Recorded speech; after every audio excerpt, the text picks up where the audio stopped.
Bom dia a todos. Estamos iniciando mais um domingo com nossa escola bíblica dominical. Pela misericórdia de Deus, estamos aqui juntos essa manhã. Hoje é um dia mais especial, mais que especial, que é o Dia das Mães. Eu tenho o privilégio de estar com a minha mãe aqui, a irmã Quitéria. E desde já eu quero parabenizar todas as mamães que estão nos escutando, a todas as mamães do Brasil. Que Deus muito vos abençoe, que a graça misericordiosa de Jesus Cristo alcance cada um de vocês. E as mães que ainda não têm os seus filhos na presença de Deus, continuem orando. No tempo certo, certamente, o Senhor Jesus Cristo, Ele há de alcançar seus filhos com a sua misericórdia. A minha mãe orou e hoje estamos aqui. Ela hoje tem o privilégio de dizer que ela e os filhos dela servem ao Senhor. E logo, logo, certamente, Deus fará um milagre na vida de cada um de vocês. Amém?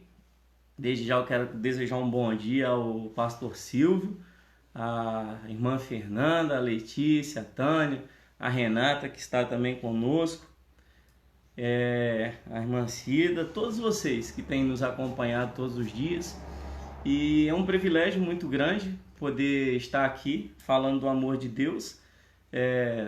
Estaremos com vocês aí até assim que o Senhor permitir, sempre, né? Sempre que Deus precisar, estaremos aqui para poder compartilhar do amor dele. Não que Deus precise de nós para alguma coisa, mas é um privilégio poder ser um instrumento nas mãos do Senhor. Desde já agradeço ao pastor Silvio por essa oportunidade, pela confiança de poder compartilhar o amor de Cristo através dessa lição. Amém?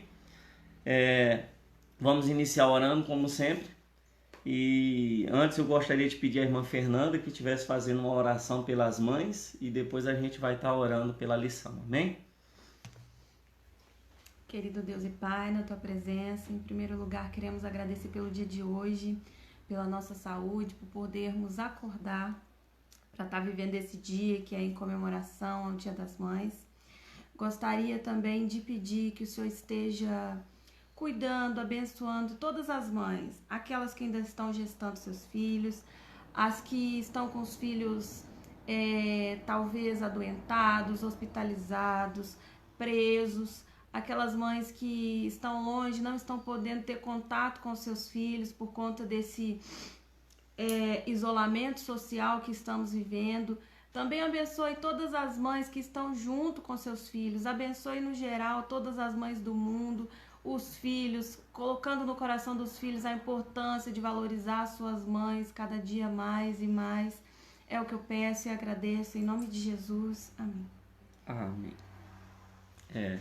Vamos orar então pela lição. Senhor Deus e Pai, em nome de Jesus, ainda na Tua presença, Deus, queremos Te agradecer por essa oportunidade ímpar de estarmos reunidos aqui para compartilharmos do Teu amor e da Tua sabedoria. Deus, que em nome de Jesus, Senhor, estenda Tuas mãos misericordiosas de poder sobre a minha vida e a vida das pessoas que estão nos escutando essa manhã. Que não venha ser eu, mas o Teu Espírito Santo a nos falar segundo a Tua vontade e o Teu querer. De mim mesmo não tenho nada a oferecer ao Teu povo, Senhor, mas careço da Tua misericórdia e da Tua graça. Fala aos nossos corações, Senhor, não aquilo que queremos ouvir, mas o que precisamos. É o que nós te pedimos e te agradecemos desde já, porque cremos que o Senhor certamente falará aos nossos corações. Muito obrigado por tudo, Senhor, em nome de Jesus e para a glória de Jesus. Amém?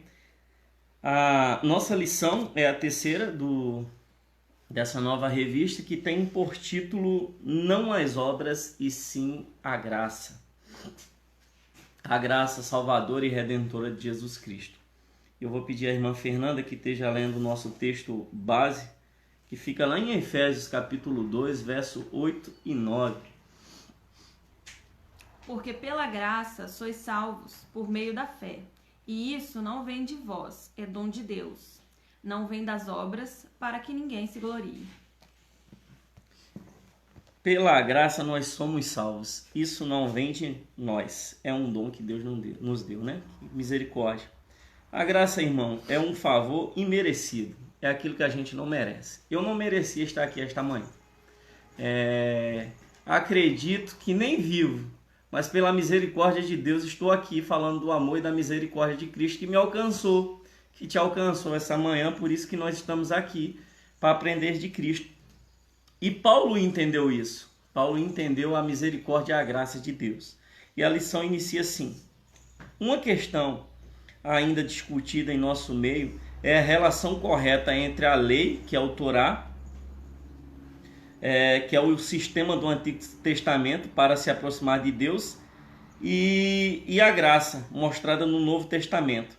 Algumas seitas evangélicas confusas misturam lei e graça, e outras mais confusas pregam que a lei é essencial para a salvação.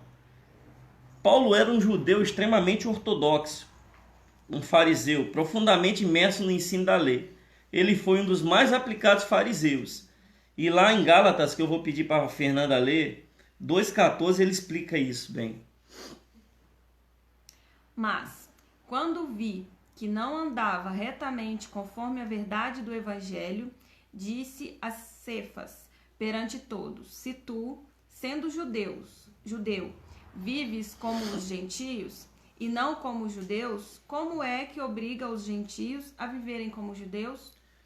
Ele chegou a chamar a atenção de Pedro, de tão correto que ele andava com as coisas assim relacionadas à lei. Mas Paulo, quando alcançou a graça redentora e salvadora de Jesus Cristo, ele percebeu que todo o esforço que ele tinha feito para poder seguir a lei, seguir o Antigo Testamento, não tinha servido de nada para que ele conquistasse ou pudesse obter a vida eterna mediante a graça redentora de Jesus Cristo. Porque a graça não é aquilo que se pode comprar, ou aquilo que se pode ter, ou você pode conquistar. Não, nada disso. A graça é um favor imerecido, é aquilo que você não merece de jeito nenhum. E por mais que eu ou você pudesse se esforçar, nunca chegaríamos à estatura de varão perfeito para poder alcançar a misericórdia de Cristo mediante a graça. Mas ainda assim Deus nos amou e, como diz João 3,16, amou-nos de tal maneira que deu o único filho que tinha para que hoje nós pudéssemos estar aqui, né? Falando do amor de Cristo. Isso é a graça. Mas após a conversão de Paulo, mudou a sua posição. Inclusive nós vimos isso na lição anterior, né? Chegamos a comentar que Paulo, ele foi chamado para levar o evangelho aos gentios, que está lá em Atos capítulo 9, verso 15. E mais tarde, em uma de suas mais duras cartas, ele disse que a circuncisão como rito religioso anulava a obra de Cristo. Está lá em Gálatas 5:2.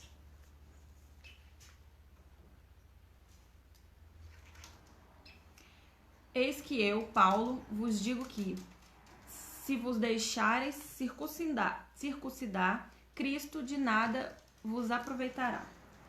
Isso quer dizer, irmãos, que quando a gente aceita a misericórdia de Cristo, a graça de Deus em nossas vidas, e tentamos fazer alguma coisa que, por nossa parte mesmo, pareça que estamos contribuindo de alguma forma para que Cristo ele nos salve, estamos anulando o sacrifício de Cristo. E Paulo entendeu isso. Naquela época, as pessoas que eram judeus, que se convertiam ao evangelho, eles queriam que as que não fossem judeus, que se convertiam também ao evangelho, se tornassem judeus, circuncidassem, para depois se tornar cristãos em Cristo Jesus. E todo esse rito, todo esse sacrifício, ele desvalorizava, desmerecia o sacrifício que Cristo tinha feito. Porque a partir do momento que você coloca de lado a lei e recebe a graça redentora e salvadora de Jesus Cristo, você já não é mais você mesmo. Como diz Gálatas 2:20, já não vivo mais eu, mas Cristo vive em mim. E o Cristo que vive em nós faz com que nós recebamos o Espírito Santo de Deus, no qual a gente recebe um espírito de adoção. Já não somos mais criaturas de Deus, já não somos mais servos, não somos mais escravos do pecado. Nós somos filhos de Deus mediante a graça redentora de Jesus Cristo. Nós aceitamos para nossas vidas o sacrifício que Jesus fez e deixamos de lado todo o velho homem, tudo aquilo que nos incomodava, tudo aquilo que nos arrastava para a lei, fazendo com que fôssemos escravos do pecado. E Paulo entendeu isso, ele viu que todo o sacrifício que ele tinha feito, todo esforço que ele tinha feito para seguir a lei, o tornava escravo da lei. Não que não é necessário, não que ele não tinha que obedecer algumas coisas, não. Mas ele não tinha até então entendido que o sacrifício de Jesus Cristo valia por qualquer coisa que ele pudesse fazer. Porque imagina só, irmãos, por mais que uma pessoa tenha um coração bom, por mais que uma pessoa ele faça obras caridosas por aí, se ele não aceitar o sacrifício de Cristo para a sua vida, ele vai continuar sendo escravo do pecado. Porque nós nascemos mediante o pecado, né? Pelo pecado, aliás, por um homem entrou um pecado para através de Adão, o pecado ele contaminou toda a nossa geração, todos nós. Então aquele que vive debaixo da lei vive sobre o segmento que Adão ele deu para as nossas vidas. E aquele que vive pela graça aceita o sacrifício de Jesus e vive mediante a Cristo. Em uma de suas mais duras cartas que Paulo escreveu, que é lá ao povo de Gálatas, ele falou que circuncisão, a lei, tudo isso, todo o conhecimento que ele tinha adquirido na época que ele era judeu e fariseu, para ele servia até de esterco, não servia de nada, porque ele precisava alcançar a graça de Jesus Cristo, e isso, a única forma de um homem obter é aceitando o sacrifício que ele fez. Certa vez, em uma das lições, ainda quando a igreja estava normalizada, não estava essa situação de quarentena, chegamos, né, o pastor Silvio, os irmãos que estavam presentes, a gente chegou até a comentar sobre isso, que a graça de Jesus é uma coisa tão maravilhosa, tão simples de obter, é uma coisa tão grandiosa, que o ser humano ele não acha digno de merecer assim, e de fato não é, mas ele acredita que possa fazer alguma coisa para merecer isso.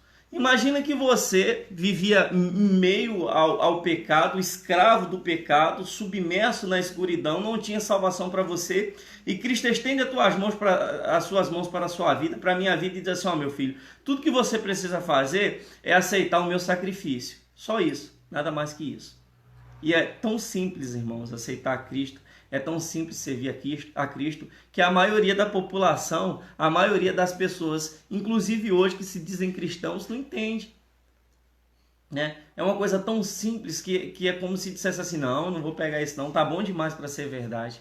Não, eu vou fazer mais alguma coisa, eu vou me sacrificar mais aqui, eu vou fazer mais aquilo outro, eu vou fazer mais umas promessas, eu vou me sacrificar mais. Tem cristãos, irmãos, que eu conheci, eu tive a oportunidade de conhecer cristãos, que achava bonito estar sofrendo. Ele achava bonito estar sofrendo porque ele acreditava que quanto mais ele sofria, mais ele era merecedor da graça de Cristo. E não é assim. Na verdade, o sofrimento nos aproxima de Cristo, porque quando a gente mais sofre é que a gente tem tempo de orar e buscar a Deus.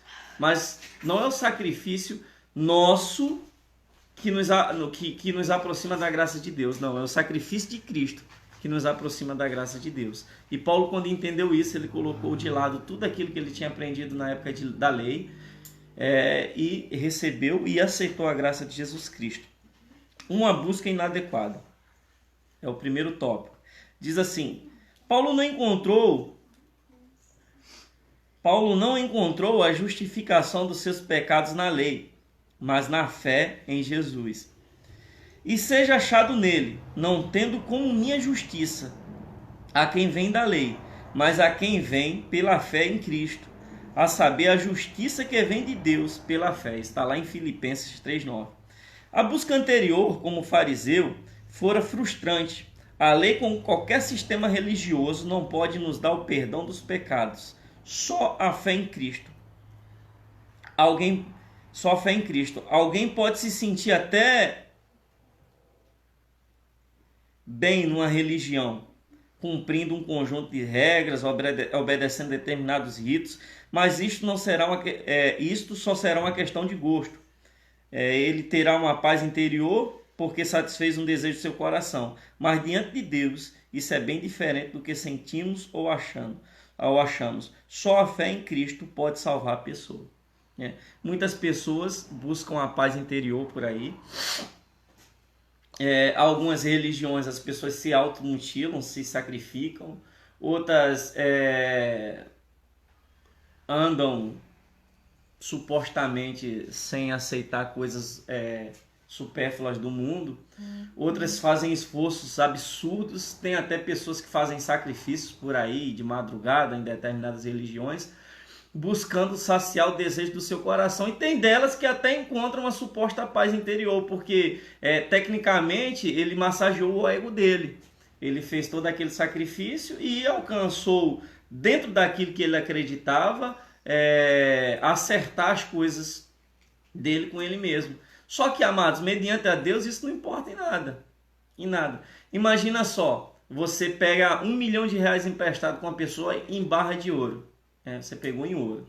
E você tem que devolver em ouro aquele 1 milhão. E você pode até ter 1 milhão em dinheiro, em esmeralda ou em qualquer outra coisa, mas em ouro você não tem. Mas você tem que pagar em ouro.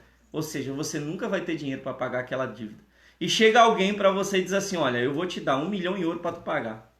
Tá aqui o dinheiro, é só tu pegar e pagar. Foi isso que Jesus fez. Jesus fez exatamente isso. Amados, nós tínhamos uma dívida de sangue. Nós pecamos. E o salário do pecado é a morte, né? O salário do pecado é a morte. Em outra passagem, lá em João, Jesus diz assim, olha, aquele que não aceita a Cristo, aquele que diz que conhece a verdade e a não pratica, aquele que diz que conhece a Deus e não pratica, ele falando para os fariseus, já está morto. Mas aquele que acredita em Cristo, ainda que esteja morto, viverá. Mas aquele que não acredita já está morto. Quer dizer, nós já nascemos praticamente mortos. Vivemos debaixo do pecado, nascemos do pecado, né? E por mais que um ser humano ele se esforce, assim como aquele jovem rico, para poder praticar a lei, assim como o Paulo para praticar a lei, e tudo que tem no Antigo Testamento ele pratica, e não mate, não roube, não se prostitua, não deseja a mulher do próximo, ame ao Senhor seu Deus acima de todas as coisas, o próximo como a ti mesmo, ainda que ele cumpra todos esses mandamentos. Se no final das contas, amados, ele não aceitar o sacrifício de Jesus, tudo isso não serviu de nada. Porque nós nascemos do pecado, temos uma dívida com Deus. E a única forma de pagar essa dívida é aceitando o sacrifício de Jesus. É aceitando o sacrifício que ele fez. Porque a gente não tem condição de pagar. Cristo tem. Aceitando o sacrifício de Cristo, nós vamos e conseguimos pagar essa dívida. E só assim, amados, só aceitando Cristo para as nossas vidas, é que nós conseguimos nos libertar do pecado. Não quer dizer que a gente não continue praticando pecado. Não, uma coisa não tem nada a ver com a outra. Mas quer dizer que nós não somos mais escravos dele. Nós não aceitamos mais aquilo para nossas vidas e passamos a ser pessoas diferentes.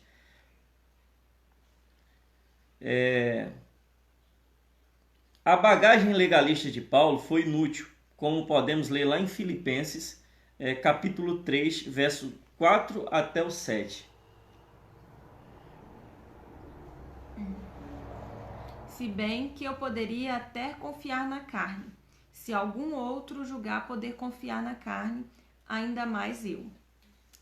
Circuncidado ao 8º dia, da linhagem de Israel, da tribo de Benjamim, hebreu dos hebreus, quanto à lei fui fariseu. Quanto ao zelo, persegui a igreja, quanto à justiça que há na lei, fui irrepreensível. Mas o que para mim era lucro, passei a considerá-lo como perda por amor de Cristo. Sim, na verdade tenho também como perda todas as coisas pela excelência do conhecimento de Cristo Jesus, meu Senhor, pelo qual sofri a perda de todas estas coisas e as considero como refúgio para que possa ganhar a Cristo. Você viu o capítulo 4 e 7, Paulo, aliás, do versículo 4 a 7, ele começa falando tudo que ele praticava mediante a lei. Lá no 8, ele coloca tudo de lado. Ele fala que tudo aquilo que ele tentou conseguir, que conseguiu mediante a lei, colocou tudo de lado pelo amor de Cristo, pelo sacrifício de Cristo. Resumindo, amados, obedecer à lei não era impossível, como algumas pessoas dizem. Tem pessoas que falam que era impossível obedecer à lei. Mas lá em Mateus capítulo 19, verso 16 ao 21, nos relata uma história de um jovem rico que chega para Jesus perguntando o que ele poderia fazer para alcançar o reino eterno. E Jesus diz assim, olha, tu conheces a lei? Ele diz, não, eu conheço, Senhor, eu a pratico desde pequeno. Jesus diz, que bom que você pratica. Se você prestar atenção, Jesus não fala que ele não praticava. Se ele estivesse mentindo, Jesus falava na hora. Mas Jesus ele vai dizer assim, vende tudo que tu tem e dá aos pobres. É como se Jesus dissesse, tudo que você fez até agora, coloca de lado. E agora a gente vai partir para uma nova etapa. Agora você tem que colocar tudo que você aprendeu de lado e aceitar o sacrifício que eu fiz. No caso daquele jovem, quando Jesus diz, vem tudo que tu tem e dá aos pobres, Jesus está dizendo, se desfaz do que você tem de mais importante, mais precioso na tua vida para me seguir. E aquele jovem não estava disposto a fazer isso. Em contrapartida, lá em Filipenses 3,6, quando o Fernando acabou de ler aqui, Paulo diz que ele era irrepreensível. Quer dizer, Paulo praticou a lei como deveria ser praticado. Fez tudo certo, fez tudo correto e procurou obedecer da melhor forma possível. Então não era impossível obedecer à lei. Não é impossível obedecer à lei. E dizer que o homem, o ser humano, como o próprio autor aqui diz, eu vou até ler para não ficar nas minhas palavras, ficar na palavra dele aqui, que fica mais explicado. Não pensemos que o evangelho veio porque Deus estabeleceu a lei. Ninguém conseguiu cumpri-la. E aí, ele viu que era impossível e arranjou outro método. Não, não é isso. Esta teoria desonra a Deus. A lei era transitória. Criou uma coessência do pecado. Está lá em Romanos 3,20.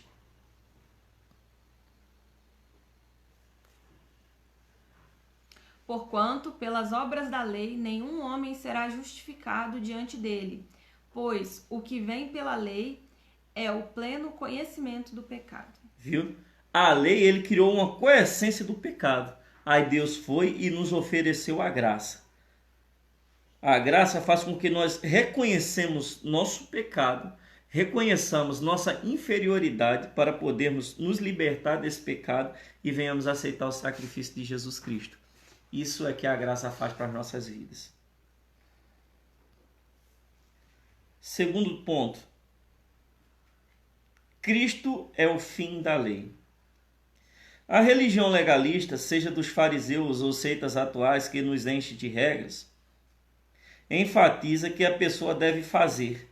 O evangelho de Jesus pregado por Paulo enfatiza que Deus fez, para que assim ninguém se envaideça por ter feito, que Deus o aceitasse. Está lá em Efésios 2:8 e 9, quando, como Fernanda leu no início, que é o texto base, ele diz, olha, não é as obras para que ninguém vos se envaideça. Deus nos aceita não pelo que fizemos, mas pelo que Ele e Jesus fizeram na cruz do Calvário. Olha que coisa maravilhosa. Então, amados, nos dias de hoje, presta atenção, nos dias de hoje, em pleno século 21, vemos pessoas trazendo para dentro das igrejas do Senhor, cultos mistificados, ritos judaicos, sacrifícios que pessoas têm que fazer, plantar isso, colher aquilo. Eu já vi na televisão pessoas comendo grama, literalmente comendo grama, indo em Israel buscar terra, fazendo um monte de esforço desnecessário, mas são coisas que eram da época da lei. E como Paulo mesmo falou lá em Efésios 2, 8 e 9, não é pelas obras, para que ninguém vos se envaideça, não. Não é pelo que você fez ou pelo que você fará, não. Mas pelo que Cristo fez na cruz para as nossas vidas. Isso sim faz toda a diferença. Deus Pai e Deus Filho fizeram a obra de reconciliação. E Deus Espírito Santo trabalha em nós para entendermos o que o Pai e o Filho fizeram. Ele é o ministro da graça, o ensino que Deus fez e que devemos crer no que ele fez. Cristo pôs fim ao valor da lei e se tornou a norma para nós. Quem defende a lei tem zelo por Deus, mas sem entendimento nenhum da graça de Cristo. Quem defende a lei tem até zelo por Deus, preza pelas coisas de Deus, mas não entende o sacrifício de Cristo. A palavra grega para fim é telos, que significa meta ou término, e aqui significa os dois. A lei era uma provisão temporária da vinda dos descendentes de Abraão, em quem a promessa se cumpriu, mas sendo provisão temporária, terminou em Cristo, que é o clímax da revelação de Deus, como Jesus disse em Lucas 16:16. A palavra telos, que foi usada para a palavra fim lá em Lucas, significa o término, acabou. A partir dali, a partir do nascimento de Cristo, a lei foi colocada de lado e Jesus era o clímax da revelação de Deus para nós. A lei e os profetas vigoraram até João. Desde então, é anunciado o evangelho do reino de Deus e todo homem forceja por entrar nele. Viu? A lei e os profetas só serviram até João. Por isso que a Bíblia diz que João foi o último dos profetas. Foi o último profeta. A partir de João, a partir de Cristo, a lei ela já não vigorava mais. A lei, como diz aqui, foi só um aio. O aio significa do grego paidagogos, ou da pedagogia. E os paidagogos eram escravos que cuidavam da educação das crianças das casas dos seus senhores. Ensinavam elas, levavam elas para o colégio e educavam para que elas fossem entendessem da lei. E a lei foi isso, foi um aio, né? Foi quem predisse a vinda de Cristo. A lei não tem poder de salvar, mas Cristo tem. O legalismo leva a praticar boas obras para agradar a Deus. Também leva a cumprir regulamentos religiosos com o mesmo propósito. A graça mostra que Deus nos ama e nos dá a salvação em Cristo, independente da nossa condição. Imagina só, irmãos, pela lei, se você pegasse um ladrão, uma pessoa que tinha acabado de roubar, e fosse colocar mediante a lei, essa pessoa era condenada à morte. Mediante a graça, Cristo dá uma outra oportunidade para ele se arrepender dos seus pecados e aceitar Cristo como Salvador. Foi isso que aconteceu na cruz. Um dos ladrões escolheu continuar mediante a lei. Ele disse, não, se tu és Cristo, sai daqui e tira a gente também. Ó. Dá uma oportunidade para a gente continuar fazendo o que a gente fazia antes. O outro entendeu. Ele disse, olha, a gente está aqui porque a gente merece. Mas, Senhor, quando tu estiveres no teu reino, lembra de mim. Em outras palavras, ele disse, eu acredito, Senhor, que o Senhor é o Cristo, que o teu reino não é desse mundo, então eu aceito tudo isso. Só lembra de mim. Eu não quero nem outra oportunidade de continuar aqui, porque eu vou continuar fazendo as coisas que eu fazia antes. Mas se o Senhor me der uma oportunidade de estar contigo, certamente minha vida vai ser diferente. E Cristo deu uma oportunidade falando para o moço que ainda naquele dia ele estaria com ele no paraíso. Terceiro ponto, salvos pela graça. Dizemos que somos salvos pela fé, irmão. Já viu alguém falar isso? Eu sou salvo pela fé. Não, isso está errado. A declaração está equivocada. Nós não somos salvos pela fé. Somos salvos pela graça, mediante a fé. Nós alcançamos a graça de Jesus Cristo, mediante a fé. Pela fé que a gente quer que Jesus fez o sacrifício e aceitamos esse sacrifício para as nossas vidas. Porque pela graça sois salvos, por meio da fé, e isto não vem de vós, é dom de Deus. Éfeso, capítulo 2 e 8. A pessoa poderia até ter uma tonelada de fé, mas se não houvesse uma grama de graça, não seria salvo. A graça de Deus, sua bondade para conosco, é a causa de tudo. O homem não pode receber coisa alguma se não lhe for dada do céu. Está lá em João 3, 27. Muita gente se orgulha de ter fé. Isso é uma religião legalista.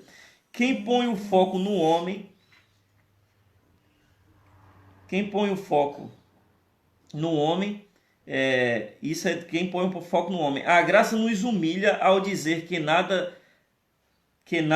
nosso agrada a Deus, mas Ele nos ama a si mesmo. Muitos falam mais da fé do que da graça, porque querem um foco sobre si. A graça põe o foco em Deus. Amados, o homem não pode receber coisa alguma se não vir do céu. Você pode ter uma tonelada de fé. Tem pessoas até que têm fé nas pessoas erradas. Acreditam, eu vou para o culto fulano de tal, que lá na igreja vai ter o pastor tal, e ele vai orar e eu vou ficar curado. E tem um homem de Deus em tal lugar que vai me curar. E chega lá, é curado, mas isso não importa para a salvação dele. Porque poderíamos ser curados 300 vezes. Imagina que você tem uma doença em estado terminal, você ora a Deus, Deus te cura. É uma bênção, uma maravilha, mas um dia você vai morrer, não tem meio termo. Você pode ser curado 300 vezes, vai chegar o dia que você vai morrer. Mas depois da morte, o viver eternamente com Cristo, isso vem da graça. Existem 3 tipos de fé. A fé sobrenatural, que é aquela fé que você ora, a pessoa está doente, você crê que ela vai ser curada, está lá em Atos, quando o Paulo, aliás, Pedro e Pedro vai subindo na porta do templo Formosa, que um aleijado pede a ele dinheiro. O aleijado nem tinha fé. Pedro olha e diz: eu não tenho ouro nem prata, mas o que eu tenho eu te dou em nome de Jesus. Anda, e na mesma hora o rapaz começa a andar. Isso é uma fé sobrenatural. Existe a fé normal, que é aquela fé que a gente diz assim: olha, amanhã é dia das mães e eu vou fazer um jantar, vai ser maravilhoso, vai estar todo mundo lá e vai estar tudo certo. Isso é a fé normal. Mas a fé salvífica, que é aquela que diz assim: eu aceitei a Jesus, eu aceitei a graça dele na minha vida e mediante a isso eu sou salvo pelo sacrifício que Jesus fez. Isso aí não tem nada a ver com o acreditar nas pessoas, mas tem a ver no acreditar no sacrifício que Jesus Cristo fez. Como o próprio o autor diz aqui, você pode ter 1 tonelada de fé, mas se você não tiver 1 grama de graça, certamente você não vai alcançar a misericórdia de Cristo. Mas isto não é salvação compulsória, como dissemos no estudo anterior. Nós nos apropriamos da graça pela fé, basta crer. O carcereiro de Filipos perguntou: senhores, que me é necessário para me salvar? Está lá em Atos, conta a passagem do carcereiro lá que tinha prendido o Paulo lá em Filipos. Atos 16:30. E ele ouviu a resposta: crê no Senhor Jesus e será salvo tu e a tua casa. Não há o que fazer. Você vê, eles disseram: crê no Senhor Jesus, será salvo tu e tua casa. E por que eles não mandaram fazer nada? Não tinha nada que poderia ser feito. Sabe por quê, irmãos? Porque Deus, ele já tinha feito. O homem não precisava fazer mais nada. A única coisa que ele precisava fazer era acreditar na graça. Crer na graça. Mas na graça da pessoa certa, que é Jesus Cristo, que foi a oferta de Deus pelo pecado da nossa geração, da nossa humanidade. Jesus foi o sacrifício que Deus ele propôs ao mundo para que hoje nós tivéssemos aqui essa oportunidade. Vivemos um tempo de rejudaização do Evangelho.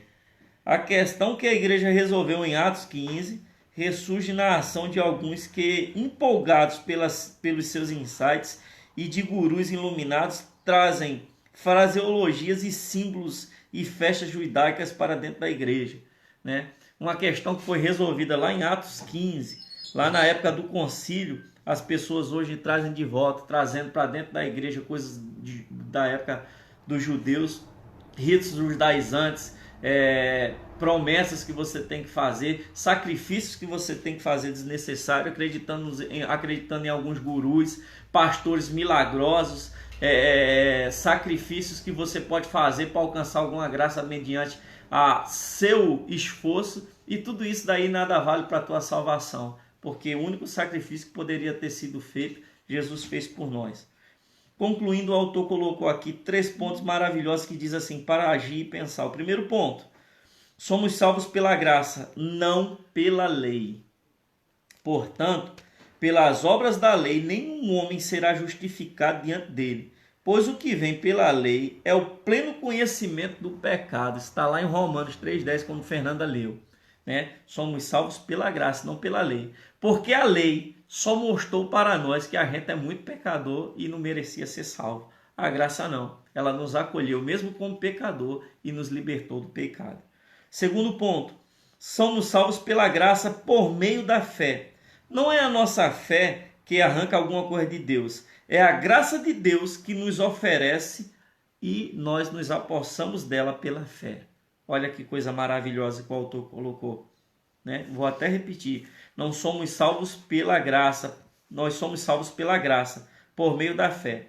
Não é a nossa fé que arranca alguma coisa de Deus, né? Tem até um hino de um CD que eu gosto, apesar de não gostar muito dessa música, que o autor da canção, ele diz assim, olha, mas eu vou provocar a minha fé, né?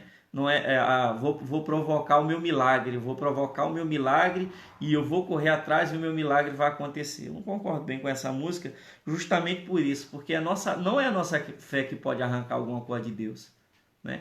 Você pode ter a maior fé do mundo, você não vai conseguir nada da parte de Deus, a não ser que Ele queira te dar, né?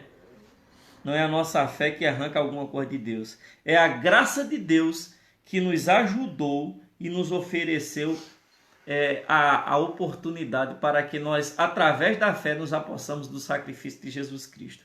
Esse é o ponto. Terceiro ponto. Nunca nos orgulhemos espiritualmente, pois nada somos, nada merecemos e nada temos. É a bondade de Deus que nos dá tudo, para mostrar nos séculos vindouros a suprema riqueza da sua graça pela sua bondade para conosco em Cristo Jesus. Está lá em Efésios capítulo 5, verso 2. Nunca se orgulhe, irmão, da sua fé, né, do tanto que Deus lhe usa, ou do quão bom pregador você seja, ou por tudo aquilo que você tenha conseguido da parte de Deus. Nunca se orgulhe disso. Porque se hoje você está aí me escutando, se hoje eu estou aqui falando, não é porque eu sou uma pessoa boa, porque você é uma pessoa boa, não. É porque a graça de Jesus Cristo nos alcançou. Foi a misericórdia de Deus que nos deu essa oportunidade de hoje, dia 10. É dia 10, né, Fernanda? Hoje é dia 10. Eu perco a noção do tempo às vezes, irmãos. Porque hoje, no dia 10, pleno dia das mães, nós pudéssemos estar aqui compartilhando do amor de Deus. Não é porque mereçamos, é porque a graça de Cristo nos alcançou. Amém? Agradeço a oportunidade. Também eu queria agradecer ao irmão Robson, junto com a esposa, a irmã Cristiane, nos mandou um vídeo aqui. Estaremos orando agora e depois estaremos passando o vídeo do Robson, com eles louvando. É maravilhoso, irmãos, ver o povo de Deus enganjado na obra de Deus, engajado, e mesmo distante, mesmo com todas as dificuldades, cada um faz o possível que compete fazer através da graça de Cristo, para que pudéssemos compor essa maravilhosa obra que é de Deus, não nossa, para que hoje você e eu pudéssemos estar aprendendo da palavra de Cristo. Amém? Vamos estar orando e logo em seguida passando o vídeo.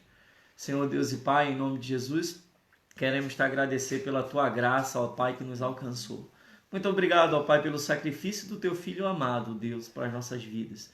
E hoje podemos aprender, ó Pai, que nada do que pudéssemos fazer ou viéssemos fazer poderíamos ter alcançado a tua salvação, a no seu sacrifício de Cristo. E mediante a tudo que Jesus fez por nós, ó Deus, queremos te dizer que nós aceitamos a tua misericórdia em nossas vidas, nós aceitamos o teu amor em nossas vidas, nós aceitamos, ó Deus, tudo aquilo que Jesus propôs na cruz do Calvário, para que hoje pudéssemos estar libertos do corpo de pecado, ó Pai, que estávamos antes. E desde já te agradecemos pela tua misericórdia. Muito obrigado por tudo, Deus. Te agradecemos em nome de Jesus e para a glória de Jesus. Mais uma vez, muito obrigado a cada um de vocês que esteve conosco durante essa manhã. Amém?